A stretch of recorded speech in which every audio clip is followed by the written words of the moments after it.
Living in Harford County, Maryland definitely has its perks, but there are some factors about living here that could be a deal breaker if you're thinking of making a move to Central Maryland. Today, I'm going to talk about some top things that may be a non-starter and things to consider before making a move to Harford County, Maryland. These are based on feedback from clients that I've helped over the years, plus my own personal experience about living here. Hi, I'm Realtor Rebecca Burd with Berkshire Hathaway Home Sale Realty, and I'm a local real estate agent living here in Harford County, Maryland. And I've helped people from all over the country relocate to Maryland. My family moved to Columbia, Maryland from rural Tennessee when I was in 6th grade, and throughout my adult life, I've lived in several states on the East Coast, and somehow I always find my way back to Maryland. I've currently lived in Harford County for the last 20 years, and there are a few things I wish I had known before relocating back to Maryland in 2004. The first thing to know about living in Harford County is that it can be very noisy living here, especially if you live near the train tracks. Now, some people find the trains charming and nostalgic, especially if they use the train for their daily commute. But just as many people do not appreciate the noise and disruption that living near the trains can cause. The MARC train operates multiple lines connecting the greater Baltimore-Washington region to other parts of the United States. The CSX Freight Railway also runs through Harford County. Living near active railways can create a lot of extra noise and traffic delays, especially at train crossings. When I'm planning my appointments with clients to certain communities, I always allow extra travel time just in case I get stuck at a train crossing. You're most likely to be affected by trains if you live along the Route 40 corridor.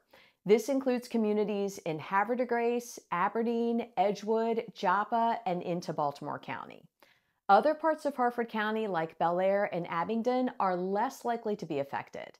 Along with the disruption of the trains themselves, a lot of railway infrastructure is completely outdated and in desperate need of improvement.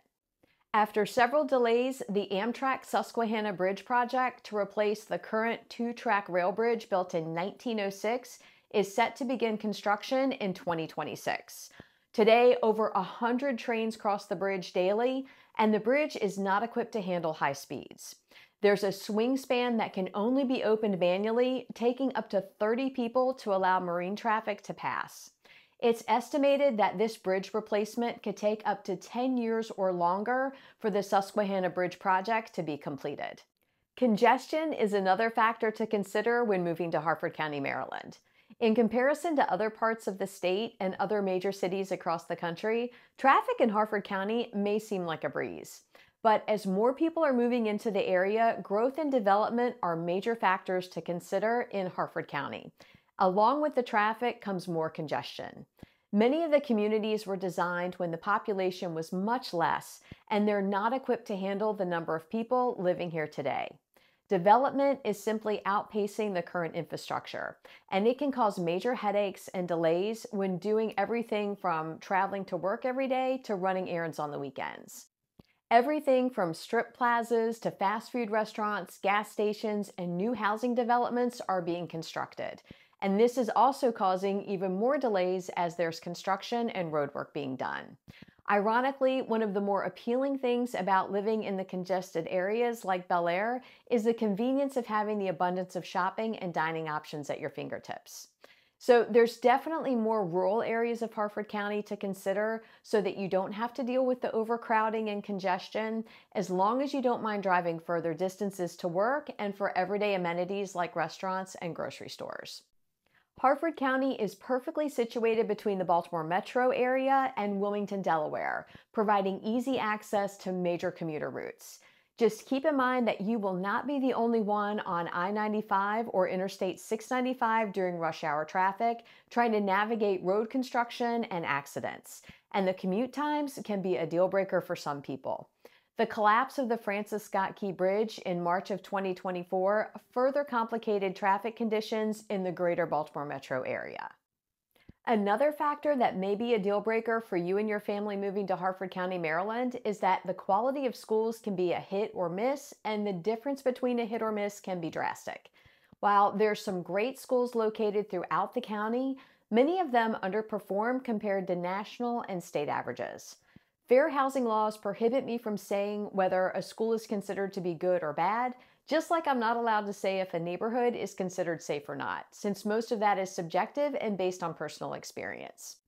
However, I am allowed to share information about the Harford County school system based on feedback I've received from clients that I've helped over the years. Most of them say that parental input and involvement is the most important factor in their child's school experience. And while some parents don't want their children to attend a certain school in Harford County, other parents that I work with specifically want to move into that area so that their children can attend the exact same school. So most of it is subjective depending on what qualities about a specific public school is important to you and your family. There are certainly pockets in Harford County where the public school district has a higher ranking in the national and state levels, and those are more popular with parents than others. And a good indication of what those areas are is directly related to the home prices in that particular school zone. Those houses tend to be priced higher, and there's less inventory in the neighborhoods zoned for particular school districts. It's important to know that rezoning is a factor in Harford County, and every few years, the zoning lines are up for debate. If the public schools are a deal breaker for you in Harford County, there are a lot of private school options to choose from as well. There's also a very active homeschool community in Harford County. Now, there are plenty of positive things about living in Harford County. One of the biggest benefits of living in this area is home prices are typically more affordable in this area compared to other parts of the Baltimore Metro and Washington, D.C. area. Now, keep in mind that the median price of homes is continuing to rise. Despite uncertain economic factors, there's no indication that home prices are going to decline anytime in the near future. But your housing dollar will usually go further in most parts of Harford County compared to Howard County, Montgomery County, and Anne Arundel counties. You'll still find plenty of luxury homes and higher-end communities in Harford County, but the median home price here is currently hovering around $380,000. Compare this to Montgomery County, where the median home price right now is sitting around $610,000. You can see the appeal to taking a look at Harford County.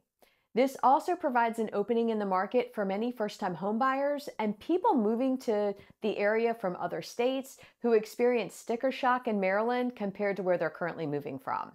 Of course, there are exceptions to every rule, but in general, the closer you get to DC, the more you can expect to pay for real estate. Another positive I hear from clients moving to Harford County is that people in this area tend to be welcoming and friendlier than other parts of the country where they've lived. There are a lot of new families in Harford County as a result of military relocations to Aberdeen Proving Ground, as well as people moving to the area for job opportunities in the Baltimore metro region. With the influx of people coming into the area, there are always new students at the beginning of the school year and students being introduced as new students throughout the school year. Harford County is also ideally located for exploring other parts of Maryland. I could literally spend an entire summer entertaining my kids with day trips and never leave the state of Maryland. If you live in Harford County, I'd love to hear from you in the comments below. Let me know what I missed and things that you think someone who's considering a move to Harford County should know. And if you're thinking of moving to Maryland, let's connect. My contact information is in the description.